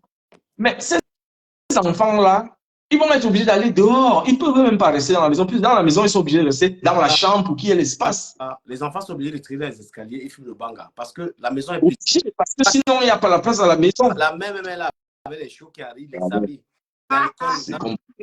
Parfois même la même. C'est le monde de qui? Du Camer. Quand quelqu'un touche le SMIC, j'imagine peut-être 1 300 €. Voilà. Son appartement coûte 1 200 €. Lui, te dit qu'il paye ça comment? Tu vois, une fille, son salaire, c'est 1 300 €, mais son appartement coûte 1 200 €. Quand toi-même, tu as d'abord des projets comme ça. Non, il faut dire la vérité aux gens, Brice. On est là dans un truc sérieux, c'est la plus. Disons que quand tu as 3 enfants, gars, bêta, tu go toi en province. Mais le oui, c'est que quand il y a la séparation, la mater veut rester à Paris. Toi, tu peux pas décider seul. Non. Et pour vous dire, en fait, des enfants, du Camer. Les moulins qu'on fait avec les Ivoiriens, les pays là, gars, papa. C'est la guerre. Les enfants, je te dis quelque chose. Pardon, le constat que j'ai fait, les mamans, en général, veulent rester avec l'enfant, faire la guerre parce qu'elle est fâchée contre le papa. Elle est fâchée contre le papa. En fait, c'est pour te punir d'une certaine façon qu'elle réagit d'une certaine Ben façon. oui. Mais en général, avec le temps, elle finit par se calmer un peu. Donc, il ne faut pas prendre ça forcément en considération. Il y a des parents que, après la séparation, ils se servent de l'enfant pour te mettre mal à l'aise. Hein. C'est la continuité de votre relation. Ça dépend de comment ça s'est passé aussi. Mais tout ça, c'est l'enfant qui porte le Mais chapeau. Brice, tu es allé chez quelqu'un, un Camerounais, si tu vois comment son enfant est sauvage. La mère dit, mais tu ne salues pas tonton. Eh, lui, c'est qui là? Putain, je m'en fous, moi. Moi, je Les Bouddhas d'ici. Les Bouddhas d'ici. Je ne parle pas que je ne connais pas. Et moi, je ne connais pas, moi. Et maman. Non, ce ne sont pas les Mouna. Ce ne sont pas les Mouna. Du Cameroun, tu veux que je te dise, du Cameroun, la plupart des Africains que tu vois partout avec les jeans, avec les squares, avec les parfums sur eux, ce sont des villageois. Ne vois pas les enfants là. Les enfants là sont à l'image de leurs parents. Un enfant que tu vois bien éduqué, regarde son parent, il est comme ça. Un enfant que tu vois aussi grossier, son parent joue les posés parce qu'il veut faire genre. C'est un petit personnage. On dit à l'enfant d'aller acheter la bière. Il dit, mais maman, débrouille-toi. Tu crois qu'il est venu pour moi? Mais vas-y, débrouille-toi, maman. Moi, je ne connais même pas. Je ne connais pas. Et tu sais pourquoi il fait ça? Et tu sais pourquoi il fait ça? Parce que c'est comme ça qu'il a vu son papa parler à sa maman. Voilà comment ça commence. Tu parles comment à ta copine? Elle te parle, tu dis, ah, dégage avec ça. Donc, mais tu n'as vu ça? pas encore dit, maman, ferme ta gueule là, maman. Tu parles trop là. Ferme ta gueule, maman. C'est normal. Les enfants de la France. C'est normal. Ce ne sont pas les enfants de la France. Ça, c'est une conception que je ne serais pas d'accord avec ça parce que j'ai vu également des enfants extrêmement bien élevés, extrêmement. Ça, c'est parce que tu es à Paris que tu penses comme ça. La première fois où je suis allé en Normandie, j'ai passé du temps là-bas, j'étais choqué. J'étais choqué par la politesse des enfants. Les enfants sont en train de jouer au ballon. C'était dans un parc. Il y a un qui se déplace, il vient me dire bonjour, le bruit, ça vous dérange? J'étais choqué parce que c'est comment ceux de Paris sont. C'est sur toi qui vont se lancer le ballon là. L'enfant vient me demander si le bruit de leur ballon me dérange. Je dis non. Il dit ok, il va te continuer à jouer au ballon. Tonton? Comment tu t'appelles tonton? Ça fait tellement. C'est-à-dire, tu as l'envie de l'enfant. Mais il y a les malades. Mais dans les grandes métropoles, entre parenthèses, Paris, Marseille, tout ça, tous ces enfants qui n'ont aucune éducation, en fait, là, c'est eux qui vont être comme ça. Je te dis, bah, en région, tu vas voir autre chose. Tonton, c'est toi qui sors avec maman. C'est toi le petit copain de maman. Maman, les enfants ont des questions. Ils t'entendent. Et tu sais pourquoi ça arrive? Je vais te donner un portrait type. Tu es là, tu as avec ton enfant, ta copine vient. Vous parlez des affaires, des shows. La petite fille de 9 ans dit aussi, ah bon, tout le monde rit. Elle intervient dans les conversations, on laisse passer. Mais c'est comme ça qu'il va parler. Ton petit copain, il t'a fait. C'est comme ça qu'il va parler. Il t'a fait des câlins. Il t'a fait des câlins à maman. À maman, tu ne te trompes pas des gens, je ne suis pas content. Mais par contre, il y a les maisons où tu vas partir. Il y a les maisons où tu vas partir. Et ça, j'ai vu ça chez une de nos amies en commun. Dès que tu entres, tu es son ami. Ces enfants qui sont même plus petits, ils sont dans les 14 et autres là. Le Mouna regarde la télé. Dès que tu entres, il se lève, il te dit bonjour. Et il va où dans sa chambre. Ouais. C'est les parents. Parce que tu es venu, tu es l'ami de sa mère. Il te dit bonjour, il est dans sa chambre. Et s'il ressort là, tu vas lui mettre des chaussures, il sort, il vous laisse à la maison, il est parti. Ça, c'est un enfant bien éduqué. Et ça veut dire que sa maman de bas âge lui a dit, ça, c'est des discussions d'adultes. Mais vous, il buvait les ricards avec son enfant. Donna fait la mise à jour. Depuis, j'essaie de prendre Donald. Fais la mise à jour. Si tu as iPhone, tu fais la mise à jour de Facebook. C'est pourquoi j'arrive pas à te. Comment tu bois souvent les runards avec ton enfant? Papa, comme ça, oui. Oui, moi, je fais ceci avec la petite lettre. Ah bon, papa? Oui, oui. Mais l'enfant va parler de tes affaires c'est normal. Je vais te donner un exemple. Quand tu es un parent qui présente trop, quand tu es un parent, tu habitues tes enfants à se faire voilà. Tu vois. Tu es toujours en train de. Déjà, à la maison, il y a l'alcool partout. Quand tu as des enfants, il faut éviter l'alcool partout. Parce que tu es en train de former tes enfants à l'alcoolisme. Un père, tu ne fais que 6 bouteilles de bière. C'est beaucoup de règles du Cameroun. Il y a tellement de règles dans cette affaire-là qu'il faut être intransigeant. Tu connais les valeurs que toi tu as. Tu connais les valeurs que tu as. Dans ton cocon familial, il faut imposer ces valeurs-là. C'est-à-dire, quand tu causes, si toi tu viens chez moi, on est en train de causer, mon fils est là. Tu parles d'un truc, mon fils te répond. Non, directement, je le reprends. Je lui dis, ça c'est une causerie d'adulte. Occupe-toi à faire autre chose. L'enfant doit comprendre que l'ami de mon papa n'est pas mon ami. Ça, c'est quelque chose qui doit être vraiment, voilà. Mais tu sais que l'éducation aussi des... Parce qu'il faut le préciser qu'un parent éduque aussi un enfant selon la connaissance qu'il a.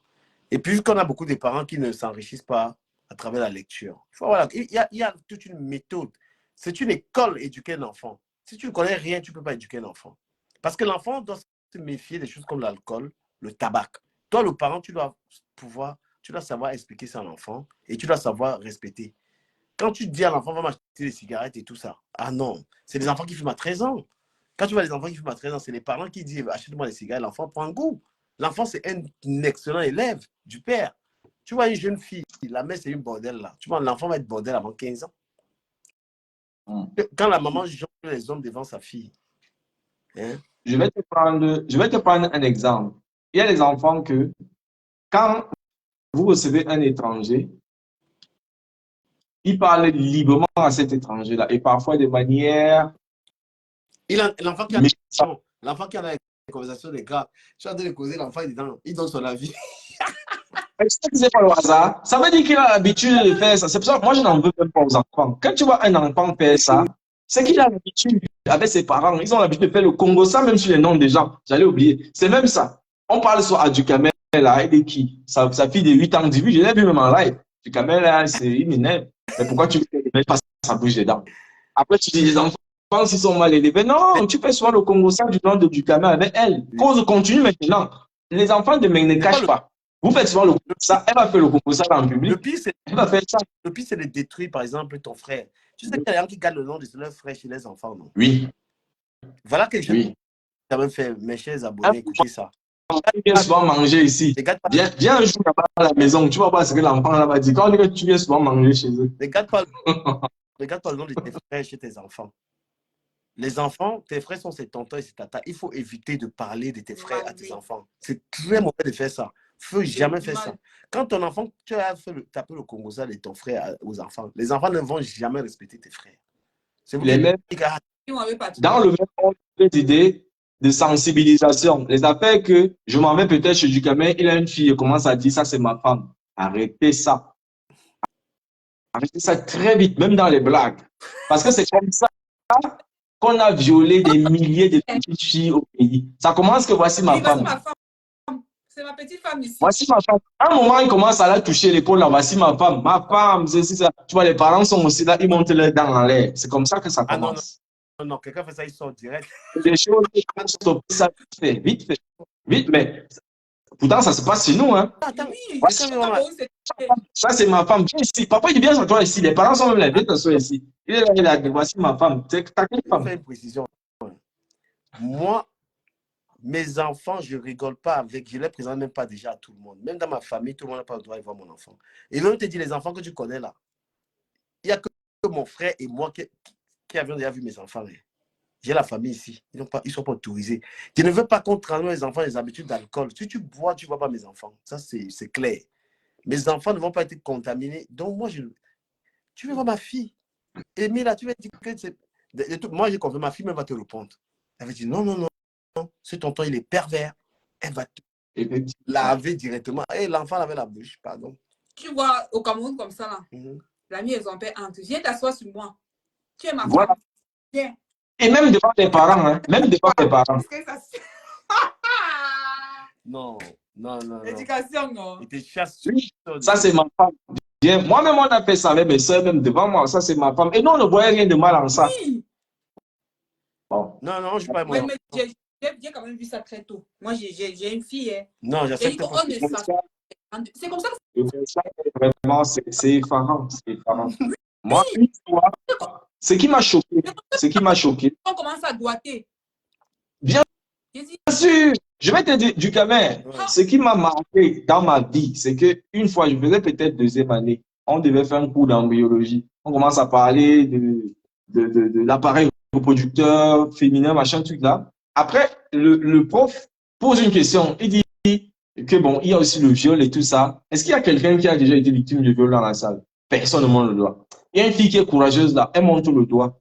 Il dit, ah bon, il commence à lui poser des questions. Quand la fille, la plus elle parlait, on se rend compte que la majorité des filles de la salle de classe pleuraient. Le prof demande que, mais, est-ce qu'il y a encore d'autres qui ont... Toute la salle était comme ça. Même Margot, même de l'époque, qui était assise à côté de moi, elle-même, la main, elle a dit que, s'il y avait 10 filles dans la classe là, 8 avaient été violées. Quand il disait maintenant que qui veut témoigner, tu voulais entendre. C'est l'oncle. L'autre, c'était le voisin. C'est-à-dire, c'était à Douala. Un voisin que les gens qui met le fourrage, vous épuisez, qui parole les gens. La maman l'a envoyé aller donner la nourriture au tonton. Là, le gars a violé le Mouna. Le Mouna va dire à la mater que le tonton là m'a violé. La mater l'a fouetté. Je te parle de la manga à l'époque là. Sa mater l'a fouetté que ne prononce plus jamais le nom du monsieur là. Il aide trop les gens ici au quartier. Tu vois des choses? Tout ça pourquoi? Les mêmes choses. Brice, allons sur TikTok. Les gens se ne partagent pas le direct. Ils sont très... C'est dur. Ouais. Donc, tout le temps, il faut dire aux enfants, ne vous asseyez pas sur l'écran, on ne s'assoit pas sur c'est vraiment fort. Les pédophiles, ils sont forts. Et il faut aussi dire aux enfants, personne ne doit t'accompagner quand tu veux faire pipi, même à l'école. Personne. Lui. Ah oui. Personne. Mais je dis à madame, quand je te dis qu'à un moment, quand moi-même, j'ai commencé à dire à sa maman que, gars, c'est un peu trop. La petite fille de 8 ans, je vois le match, elle vient devant moi, papa, lave-moi. Parfois, je le faisais. Après, elle dit à sa mère que non, c'est quoi? J'étais la petite fille que non. Personne ne doit voir ta nudité. Même pas moi, elle dit, toi, papa, elle dit, papa, ou même moi, je ne vois pas. Même dans sa chambre, je n'encre pas. Parfois, elle dit, viens, elle dit que je n'encre pas. Sa maman trouvait que j'exagérais parce qu'elle est moderne et tout ça. J'ai dit à sa maman qu'on est moderne, mais moi-même, je dois mettre la barrière là d'abord. Bien sûr. Parce que sinon, on va faire avec quelqu'un qui ne sera pas moi. Et on ne sait pas. C'est comme ça que c'est parti. Avec quelqu'un qui n'est pas moi. Moi-même, je lui ai dit que non, la paix que lave-moi là, je ne te lave plus. Il y a aussi les papas là qui font trop les bisous bizarres à leurs enfants. Il faut arrêter de prendre ton enfant dans la bouche. Les pervers comme ça. Il faut arrêter. Tu dis un mot sur ton propre enfant, tu dis que c'est mon enfant. Ma fille. Quand même commencer. La dignité d'une petite fille commence à un certain âge. Toi-même, tu dois la respecter. Toi, le père d'abord. Tu dois commencer. Tu n'entres pas dans sa chambre comme si c'est ton, je ne sais pas moi, ton garage. Quand tu commences à envoyer l'enfant à l'école, tu lui dis, personne ne t'accompagne, fais pipi. Jusqu'à si quelqu'un t'accompagne, tu rentres, tu me dis. Et tout le temps, c'est comme ça que ça commence. Oui, allons sur TikTok. Les gens ne partagent pas trop là sur TikTok. Je dis, personne ne t'accompagne, fais pipi. Il faut être sérieux. Ouais, c'est clair. Et ma fille me conseille, personne, jusqu'à si la maîtresse accompagne, dit que maman, la maîtresse m'accompagne, je lui fais pipi. C'est clair. Il faut On va quand même clôturer sur le sujet de Naël. Là, c'est à la fin qu'il voulait parler de ça. Allons aborder ça sur TikTok. Là, on a un beau monde là-bas. Ici, les gens, si c'est les plans. Juste une petite conclusion, ta mère. Et c'est même un questionnement. Un enfant de 17 ans, un jour, il y a classe. Normalement, il devait être au collège. Qu'est-ce qu'il fait dans une Mercedes? Voilà. Où est le père de Naël? Au travail, maman. Mais c'est la montre, les verres. Eux diraient là au travail. Ah, bien sûr. C'est clair qu'il y a la responsabilité aussi d'un enfant qui n'a pas de permis. Tu vois, on dit que l'enfant avait un cours casier judiciaire aussi. Il faut dire la vérité. Nous, on peut se permettre de dire, nous ne sommes pas des journalistes, mais on peut dire la vérité. Mais le parent et la mère, là, elle sort. Elle marche partout. Mon frère, il fallait éduquer ton enfant. Hein. J'ai compati quand même, tu vois. Je dis non, on ne tue pas quelqu'un pour ça. Et quand tu as 17 ans, il prend une voiture, il est en train de conduire une voiture sans permis. Gamer, voilà une femme qui est à côté de toi. Et te pose une question. Ouais.